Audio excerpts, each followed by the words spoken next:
প্রায় ক্ষেত্রে দেখা যায় সত্যবাদীরা বকা জকার মুখে পড়ে, ঠিক না? এবং মিথ্যাবাদীরা বহুজনের প্রিয় পাত্র হয়। সত্য কথা বললে তাকে লোকের বকাঝকা শুনতে হচ্ছে এবং সত্য বলার জন্য তাকে চড়থাপ্পড় খেতে হচ্ছে। তো যিনি মিথ্যা বলেছেন তিনি চড়থাপ্পড় খাওয়া থেকে বিরত আছে, পুরস্কৃত হয়েছে। তো এটা প্রায় ক্ষেত্রে এমন দেখা যায়, কেবল একটা চ্যাপ্টারে নয়, একটা সেক্টরে নয়, জীবনের সমস্ত চ্যাপ্টার, বাস্তবে সমস্ত সেক্টরে। তো মিথ্যাবাদীরা লাভবান হচ্ছে আর যারা সত্যবাদী তারা ক্ষতিগ্রস্ত হচ্ছে। মিথ্যাবাদীরা সবার প্রিয় পাত্র হচ্ছে আর যারা সত্যবাদী তারা অসংখ্য লোকের অপ্রিয় হয়েছে। মিথ্যাবাদীদের প্রমোশন হচ্ছে, সত্য ভাষণ করলে আপনার ডিমোশন হচ্ছে, চাকরি হারাতে হচ্ছে। সত্যবাদীরা ব্যবসার ক্ষেত্রে মার খেতে হচ্ছে, মিথ্যাবাদীরা লাভবান হচ্ছে। তো যার কারণে বলতে পারেন এখন বর্তমানে যেহেতু সত্য বলতে গিয়ে অনেক কিছু হারাতে হচ্ছে, বকাঝকার মুখে পড়তে হচ্ছে, চাকরি হারাতে হচ্ছে, ব্যবসায় লস খেতে হচ্ছে, চড়থাপ্পড় ঘুষি খেতে হচ্ছে। তো এসব দেখে প্রায় মানুষ এখন আর সত্য বলছে না। অর্থাৎ সমাজ জীবন, রাষ্ট্রীয় জীবন, সব ক্ষেত্র থেকে আস্তে আস্তে সত্যবাদীর সংখ্যা হ্রাস পেতে পেতে এখন একদম তলানিতে। তো মিথ্যাবাদীরা যেখানে যায় সেখানে তার সঙ্গী পেয়ে যায়, কারণ সব সেক্টরে মিথ্যাবাদীর সংখ্যা আছে, কিন্তু সব সেক্টরে তো সত্যবাদী নেই। এ কারণে যিনি সত্য বলতে গেছেন ওনার কপালে দুঃখই হতাশা, ওনার কপালে জুটেছে চড়থাপ্পড়। তো লোকে চিন্তা করছে সত্য বলতে গিয়ে যদি চাকরি হারাতে হচ্ছে, চড়থাপ্পড় খেতে হচ্ছে, ব্যবসায় লস হচ্ছে, প্রমোশন হচ্ছে না, তাই টাকার বান্ডিলটা পাচ্ছি না, মানে সত্য বলতে গিয়ে টাকার বান্ডিলটা পেল না, মিথ্যা ভাষণকারী টাকার বান্ডিলটা ওনার ভাগে চলে গেল। সত্য বলতে গিয়ে ফুলের তোড়াটা চলে গেল, মিথ্যাবাদী হাতে ফুলের তোড়া চলে গেছে। তাই এখন অনেকেই চিন্তা করছে, যেমন প্রত্যেকটা সেক্টর, এটা বৌদ্ধ ধর্মে ধর্মীয় গুরু ভান্তেরা তারাও কিন্তু এখন আর সত্য বলছে না। ইসলাম ধর্মে আলেম সমাজ, হুজুরেরা, তারাও কিন্তু এখন সত্য বলছে না। দুই একজন আছে, নেই আমি সেটা বলবো না, সব বিজ্ঞরা তো আর মিথ্যা বলছে না, সব আলেমরা তো আর মিথ্যা বলছে না। যাদের সংখ্যা হয়তো একদম হাতে গোনা, একদম নগণ্য। তো ব্রাহ্মণ সমাজ, পয়দাদারি ব্রাহ্মণ হোক আর পয়দাদারি ব্রাহ্মণ হোক, তারাও মিথ্যা বলছে। পাদ্রী সমাজ খ্রিস্টান ধর্মে, তারাও মিথ্যা বলছে। তাহলে ধর্মগুরুরা গেছে কেন? ওই লাভের জন্য মিথ্যা বলছে। মিথ্যা না বললে তো বকাঝকা হচ্ছে, লাভ হচ্ছে না। তাহলে দেখুন, লাভের কথা চিন্তা করে ধর্মগুরুরাও মিথ্যা বলছে, মা বাবা, স্বামী মিথ্যা বলছে, স্ত্রীও মিথ্যা বলছে। তাহলে শিক্ষক মিথ্যা বলছে, ছাত্রছাত্রী মিথ্যা বলছে, ডাক্তার মিথ্যা বলছে, প্রফেসর মিথ্যা বলছে, ভাই ভাইয়ের কাছে মিথ্যা বলছে, ইঞ্জিনিয়ার মিথ্যা বলছে, মন্ত্রীরা মিথ্যা বলছে, এমপিরা মিথ্যা বলছে। পরিস্থিতি খারাপ হয়ে গেছে এখন। অর্থাৎ ধরুন সরকারি বরাদ্দ হয়েছে এই পরিমাণ, সেগুলো এবার অর্থ মন্ত্রণালয় থেকে বাক হতে হতে পাবলিকের হাতে গেছে এই পরিমাণে। বড় বড় বল মাছেরা খেয়ে ফেলেছে এবং পরিস্থিতি এরকম হয়ে গেছে। তাহলে সবাই চিন্তা করছে সত্য বলতে গিয়ে মাথার লক্ষ্মী ফাইয়া টেলে কেন দূরে সরিয়ে দেব। এখন আর কেউ সত্য বলছে না। কে বৌদ্ধ ধর্মের ধর্মীয় গুরু, কে হিন্দু ধর্মের ধর্মীয় গুরু, কে ইসলাম ধর্মের ধর্মগুরু, কে খ্রিস্টান ধর্মের ধর্মগুরু, সব একজন দুইজন বাদ দিয়ে বাকি ধর্মগুরুরা এবং রাজনৈতিক নেতারা, সেখানে মেম্বার, চেয়ারম্যান, এমপি, মন্ত্রী থেকে শুরু করে সমস্ত সেক্টর, কোনো সেক্টর বাকি নেই। সমস্ত সেক্টরের মধ্যে সবাই এখন মিথ্যার বস্তা নিয়ে, মিথ্যার জলু নিয়ে ঘুরে বেড়ায়। ভান্তে বলুন আর মন্ত্রী বলুন আর এমপি বলুন আর মেম্বার কিংবা চেয়ারম্যান, মাস্টার, প্রফেসর, ডাক্তার, উকিল, ইঞ্জিনিয়ার, বিচারপতি, ব্যারিস্টার, সবাই এখন যত্রতত্র মিথ্যা বলে পাবলিকদেরকে ধোঁকা দেওয়া এবং প্রবঞ্চনা করা, এটা তাদের এখন দায়িত্বের মধ্যে পড়ে গেছে মনে করছে এখন। তাই এই অবস্থায় কি করে দুঃখ থেকে মুক্তি হওয়া সম্ভব? কি করে এই অবস্থায় মানুষ ধর্মের পথে চলবে? এই পরিস্থিতিতে কি করে মানুষ ধর্মময় জীবন গঠন করবে? আপনি সত্য কথা বলছেন, আপনাকে সবাই বলবে পাগল হয়ে গেছে, পাবনাতে নিয়ে যাও। আর মিথ্যা বলছে হাততালি।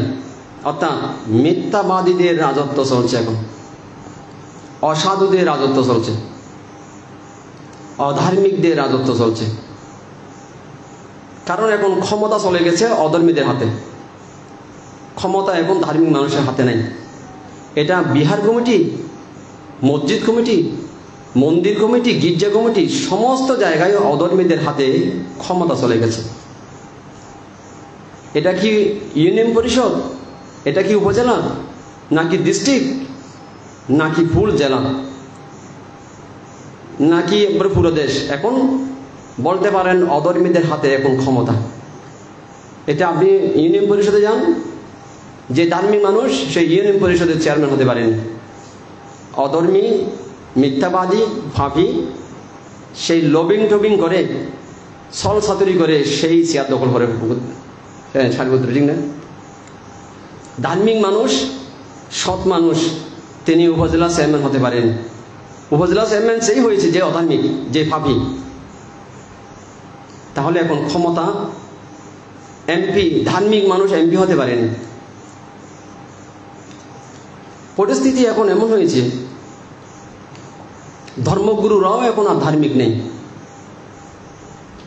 দুই একজন বাদ দিয়ে আর অধিকাংশ ধর্মগুরুরা ধর্মকে এখন মূলা বেগুন বানিয়ে ব্যবসা করছে। এখন মূলা বেগুন বানিয়ে ফেলেছে ধর্মকে। এটা সব ধর্মে, ইসলাম ধর্মে, বৌদ্ধ ধর্মে, হিন্দু ধর্মে এবং খ্রিস্টান ধর্মে এবং যত ধর্ম আছে, ধর্মগুরুরা বলতে পারেন এখন ওয়ান টাইপ অফ বিজনেসম্যান, আর ধর্মকে মূলা বেগুন বানিয়েছে। অর্থাৎ এখন ব্যবসা করছে, এখন রমরমা ব্যবসা চালাচ্ছে এখন। তো এই পরিস্থিতিতে ধর্মের কথা বললে এখন উপহাস করে। আমি যদি এখন সত্য কথা বলি, সমস্ত ধর্মগুরু আমার বিরুদ্ধে মিছিল করবে। এখন অধর্মী এরকম হয়ে গেছে, আমার বিরুদ্ধে এখন স্লোগান দেবে এই অধর্মী ধর্মগুরুরা। তাহলে পুলিশ এখন নীরব দর্শকের মতো হা করে দাঁড়িয়ে থাকে, মনে হচ্ছে সিনেমা দেখছে। কেন? টাকার বান্ডিল দিলে পুলিশ আপনার মামলা নেবে, নালে নেবে না, আপনার ডায়েরি নেবে, নালে নেবে না। পুলিশ আপন জায়গা থেকে সরে গেছে। অর্থাৎ শিক্ষক তার জায়গা থেকে সরে গেছে। শিক্ষক স্কুল কলেজে পড়াচ্ছে না, প্রাইভেট পড়াচ্ছে, অর্থাৎ শিক্ষক শিক্ষাকে ব্যবসা বানিয়েছে, ডাক্তার তার ডাক্তারি পেশাকে ব্যবসা বানিয়েছে। ডাক্তার এখন রুগীর কথা চিন্তা করছে না, ডাক্তার চিন্তা করছে ওষুধ কোম্পানির কথা। তাই ওষুধ কোম্পানির সাথে লিয়াজু মেনটেন করে সেখান থেকে টাকার বান্ডিল পাওয়ার জন্য থালি ওষুধগুলো রুগীকে লিখে দিচ্ছে, তুমি মরে গেলে মরে যাও, আমি তো টাকা পাচ্ছি কোম্পানি থেকে। সারিপুত্র ঠিক না? তাহলে ডাক্তার তার চিকিৎসা বিজ্ঞানকে ব্যবসা বানিয়েছে, মাস্টার শিক্ষক শিক্ষাকে ব্যবসা বানিয়েছে, ধর্মগুরু ধর্মকে ব্যবসা বানিয়েছে, রাজনৈতিক নেতারা রাজনীতিকে এখন ব্যবসা বানিয়েছে। দেশের সেবা নয়, দশের সেবা নয়, এখন তাদের পেট সেবা আর পরিবার সেবা করছে,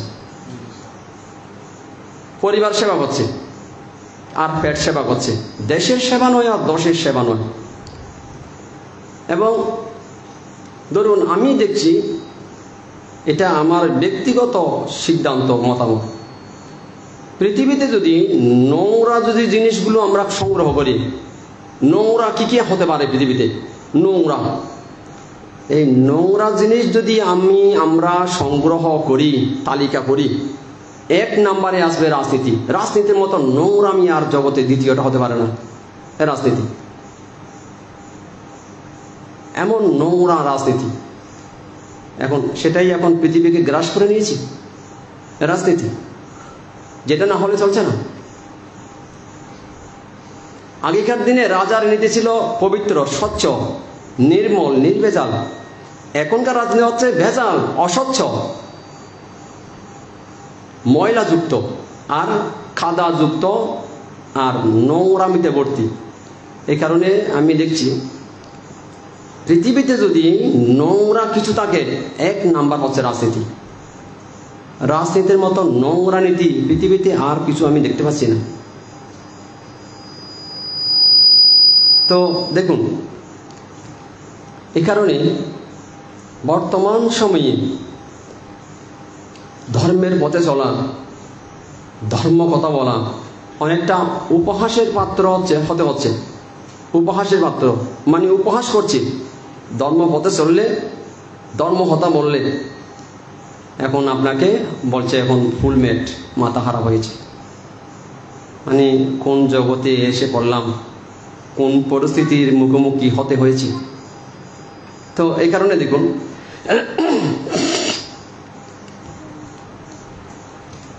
প্রত্যেকটা জায়গায় জায়গায়, প্রত্যেকটা সেক্টরে অধর্মী, অত্যাচার, জোর জুলুম,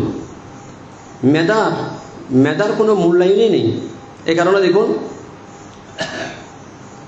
কি বৌদ্ধ সমাজ, কি হিন্দু সমাজ, কি খ্রিস্টান সমাজ, কি মুসলিম সমাজ, জ্ঞানী মানুষ নেই এখন, জ্ঞানী মানুষ নেই এখন। সমস্ত সমাজ এখন জ্ঞানী শূন্য, নেই জ্ঞানী মানুষ নেই। সে সারিপুত্র ঠিক না? জ্ঞানী মানুষ, জ্ঞানী শূন্য কেন জানেন? এই কারণেই জ্ঞানী শূন্য হয়েছে, যেই দেশে, যেই সমাজে, যেই জাতির মধ্যে, যেই সমাজের মধ্যে, যে দেশের মধ্যে জ্ঞানী মানুষের সম্মান নেই, কদর নেই, ইজ্জত নেই, সেই সমাজে জ্ঞানী জন্মগ্রহণ করে না। এখন তাই হয়েছে। বৌদ্ধ সমাজে জ্ঞানীর মূল্যায়ন নেই, আপনি জ্ঞানমূলক কথা বলবেন বলছে মাথা খারাপ হয়েছে। হিন্দু সমাজে একই, খ্রিস্টান সমাজে একই, মুসলিম সমাজেও একই চিত্র। সমাজে কদর তাদের যারা তালিমালি জীবনযাপন করে, যারা উচ্ছৃঙ্খল, যারা অধর্মী, যারা মিথ্যা বলে, সত্যবাদী আর ধর্ম পথে চলে, তাদের কোনো রকম এই সমাজের মধ্যে কদর নেই, না মূল্যায়ন নেই, তাদের অবমূল্যায়ন। আপনি ধর্ম পথে চলবেন, ধর্ম কথা বলবেন, সত্য পথে চলবেন, সত্য কথা বলবেন, আপনাকে সাংঘাতিক অবমূল্যায়ন করবে। কারণ অধর্মী সবাই, মিথ্যাবাদী সবাই। এগুলো এরকম করতে করতে প্রত্যেকটা সমাজ এখন জ্ঞানী শূন্য হয়ে গেছে, ধার্মিক শূন্য হয়ে গেছে। এখন অধর্মী আর অজ্ঞানীতে এখন ভরপুর। এখন প্রত্যেকটা সমাজ, কেবল বৌদ্ধ সমাজ নয়, মুসলিম সমাজও একই, খ্রিস্টান সমাজ, হিন্দু সমাজ একই চিত্র। দেখুন, বাংলাদেশে আপনার যারা একটু খুব জ্ঞানী যারা বুঝে তারা বাংলাদেশে নেই। তারা সবাই কানাডায়, অস্ট্রেলিয়ায়, আমেরিকায়, সুইজারল্যান্ডে, ওখানে সরকার ওদেরকে রেখে দিয়েছে।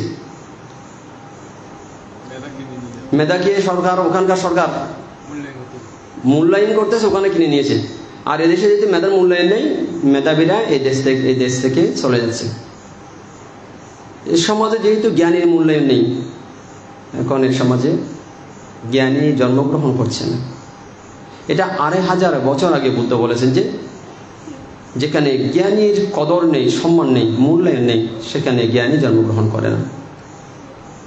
তো ফলত এখন সমাজকে এটা দেখতে হচ্ছে। এখন চতুর্দিকে অধর্মী, অজ্ঞানী, এই অবস্থায় কি করে ধর্মের পথে চলবেন, কি করে সত্য কথা বলবেন, কি করে সত্য মতে চলবেন, কি করে সম্ভব? তো এখন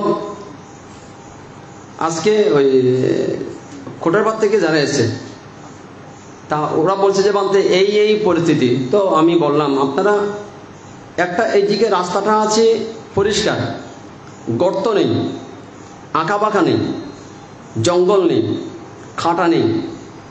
আর এদিকে রাস্তাটা এলোমেলো, বাঁকা, তেরা, গর্ত, কাটা, জঙ্গল, ঝুপ। আপনি ওদিকে যাচ্ছেন কেন? আপনি এই রাস্তায় যাচ্ছেন না কেন? এখন বলছে বান্ধব কাটা বুঝছি, বানতে রাস্তা এলোমেলো। আপনাকে তো বলা হয়েছে যে রাস্তা এরকম, তথাপি আপনার রাস্তা চেঞ্জ করছেন না কেন? রাস্তা চেঞ্জ করছেন না কেন? উনি তারপরে ওই রাস্তায় দিয়ে যাচ্ছে। বলা হয়েছে যে এই রাস্তা এরকম, সেখানে সন্ত্রাসী থাকতে পারে, বন্দুক হাতে, ছুরি হাতে। এই রাস্তায় জঙ্গল নেই, সন্ত্রাসী নেই, এই দিক দিয়ে যাচ্ছেন না কেন? এটা তো সোজা রাস্তা, সমান রাস্তা, তথাপি আপনি ওটা অসমান রাস্তা দিয়ে যাচ্ছেন। তা আপনি বিপদে না পড়ে, দুঃখ না পেয়ে কে পাবে? তো ওরা বলছে বান্ধে কি করবো, আপনার সাজেশন কি? আজকে বলছে মা আর ছেলে। বললাম আমার সাজেশন হচ্ছে চেষ্টা করুন সৎ পথে, সৎ কথা বলে, সত্য কথা বলে ন্যায়সঙ্গত জীবনযাপন করার চেষ্টা করুন। যদি না পারেন তাহলে বহুজনের মতো আপনারা অধর্মিক হয়ে যান, অথবা যদি বলেন অধর্ম পথে চলতে পারবো না, তাহলে রাস্তা পরিবর্তন করুন। এটা দিয়ে চলে আসুন, রাস্তা পরিবর্তন করুন। আমি আপনাদের বলতে পারবো না মামলা করে দিন, আমি বলতে পারবো না ছুরি হাতে নিন, আমি বলতে পারবো না লাঠি হাতে নিন, আমি বলতে পারবো না বন্দুক হাতে নিন, আমি আপনাদের বলতে পারবো না বোমা হাতে নিন। আমি তো আপনাদের যেহেতু বলতে পারবো না।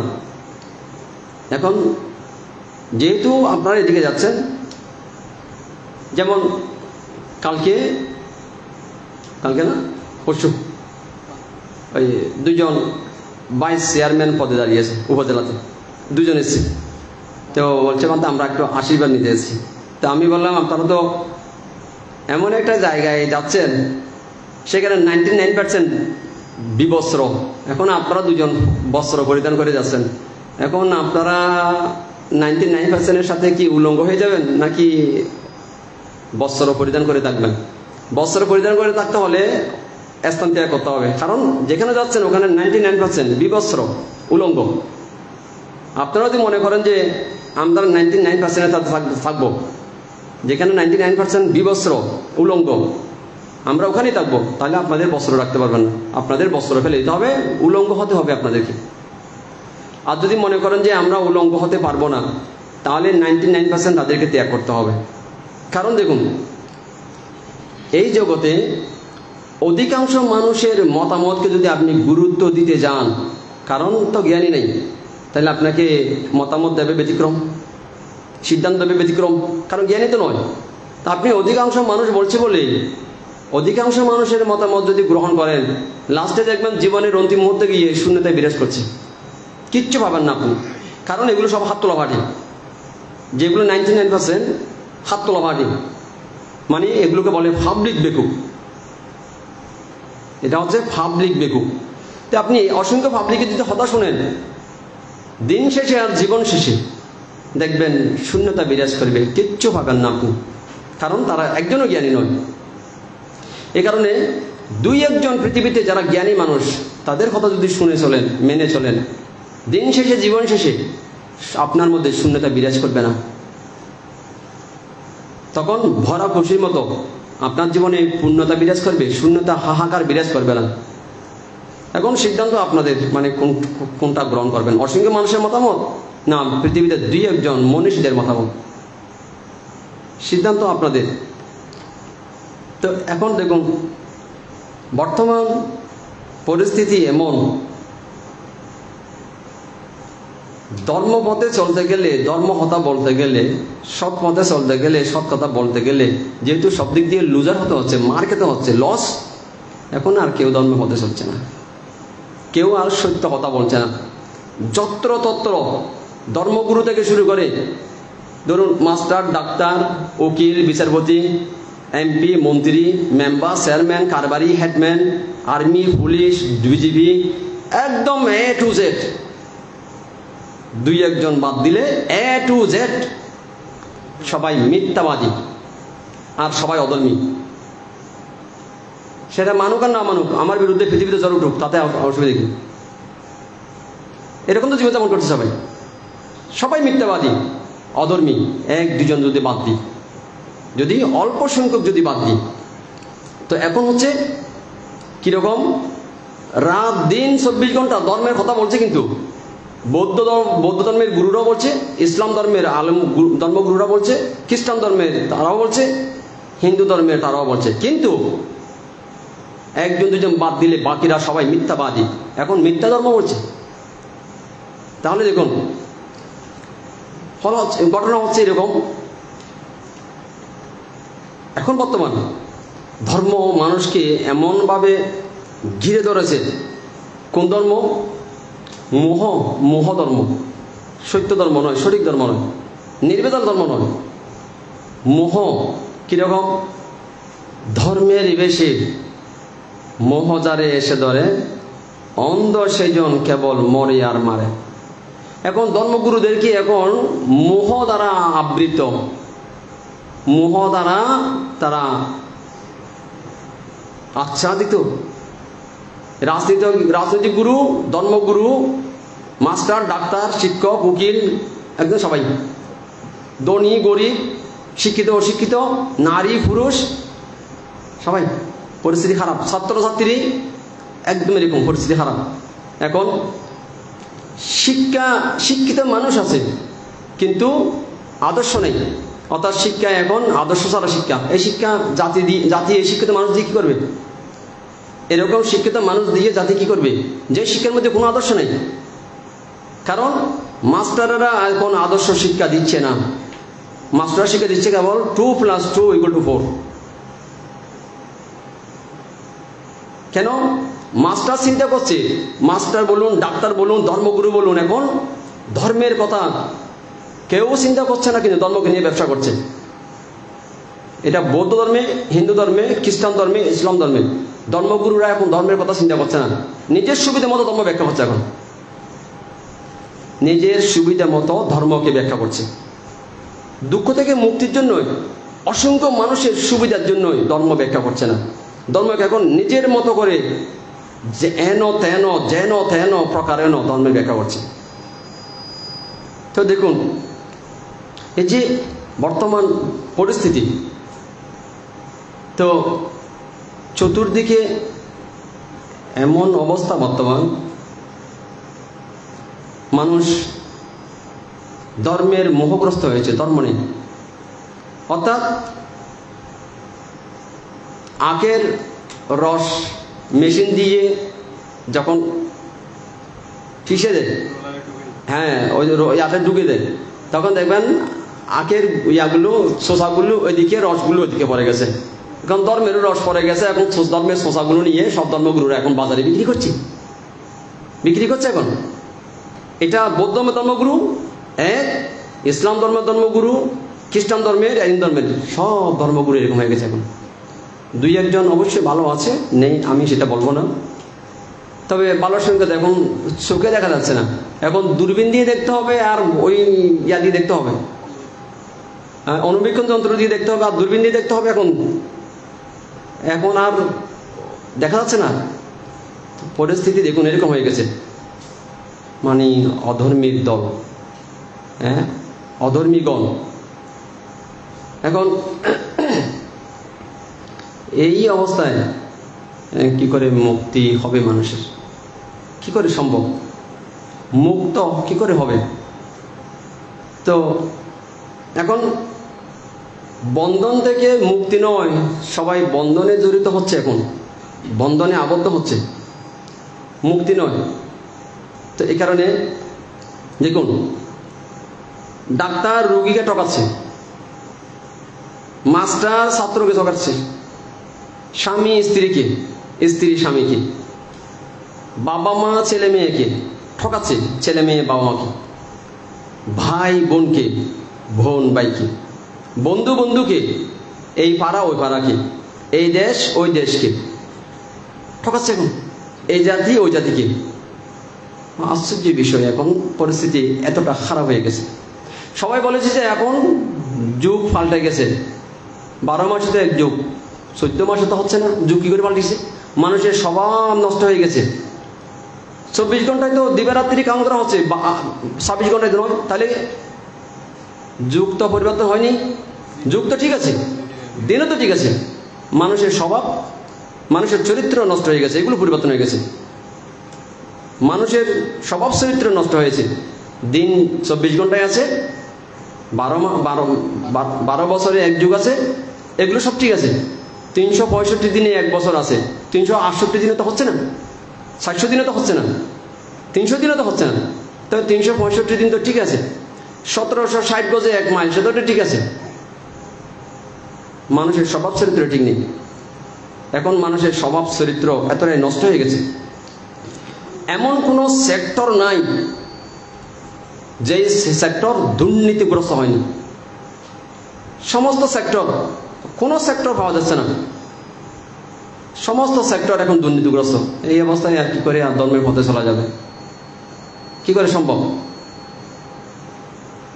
ধর্মগুরুরা দুর্নীতিগ্রস্ত, পুলিশ দুর্নীতিগ্রস্ত, সেনাবাহিনী দুর্নীতিগ্রস্ত, বিজেপি দুর্নীতিগ্রস্ত, মন্ত্রী দুর্নীতিগ্রস্ত, এমপি দুর্নীতিগ্রস্ত, এখন এমন ব্যাংক কর্মীরা দুর্নীতিগ্রস্ত, মাস্টার দুর্নীতিগ্রস্ত, একজন দুইজন ভালো আছে, প্রত্যেক সেক্টরে একজন দুজন ভালো আছে, তাদের কোনো পাত্তা নেই। এরকম ধর্মগুরুর মধ্যে একজন দুজন, সেনাবাহিনীতে একজন দুজন, পুলিশে একজন দুজন, বিজেপিতে একজন দুজন, আনসারে একজন দুজন, মাস্টারে একজন দুজন, ব্যাংক কর্মকর্তা একজন দুজন, উকিলের মধ্যে একজন দুজন, ব্যবসায়ীর মধ্যে একজন দুজন। তারা তো পাত্তা পাচ্ছে না, তাদের তো কোনো গুরুত্বই নেই, তাদের হতাশ হচ্ছে না, কিন্তু চলছে মেজরিটি হতাশ।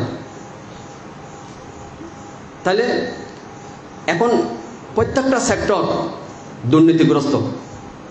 এই যে ধরুন এই যে একটা দুদকও এখন 2-1 বাদ দিয়ে সবাই দুর্নীতিগ্রস্ত। হ্যাঁ, দুর্নীতি দমন কমিশন এখন নিজেরাই দুর্নীতিগ্রস্ত। 1-2 বাদ দিলে দেখুন সেখানেও একই অবস্থা। না, এখন পরিস্থিতি এতটাই খারাপ হয়ে গেছে, এখন পরিস্থিতি এইরকম খারাপ। এখন রাস্তা দেখুন না, রাস্তার মধ্যে ড্রেনের মধ্যে অবস্থা কিরকম? মনে হচ্ছে কর্পোরেশন নাই, মন্ত্রী নাই, এমপি নাই, মেম্বার নাই, চেয়ারম্যান নাই, কাউন্সিলর নাই, পাড়ার মধ্যে মানুষ থাকে না। তাই এখন পরিস্থিতি এরকম হয়ে গেছে, ড্রেনে ময়লায় ভর্তি, রাস্তায় অপরিষ্কার। এইটা হচ্ছে দেশ, এটা হচ্ছে আমার আপনার সোনার বাংলাদেশ। হ্যাঁ, তো এখন এই অবস্থায় সবার এটাই করণীয়, যথাশক্তি আপন মনে ধর্মের পথে চলা। এখন সবাই সাধ্যমতো ধর্মের মতে চলুন, এছাড়া বিকল্প কোনো রাস্তা আমি দেখতে পাচ্ছি না।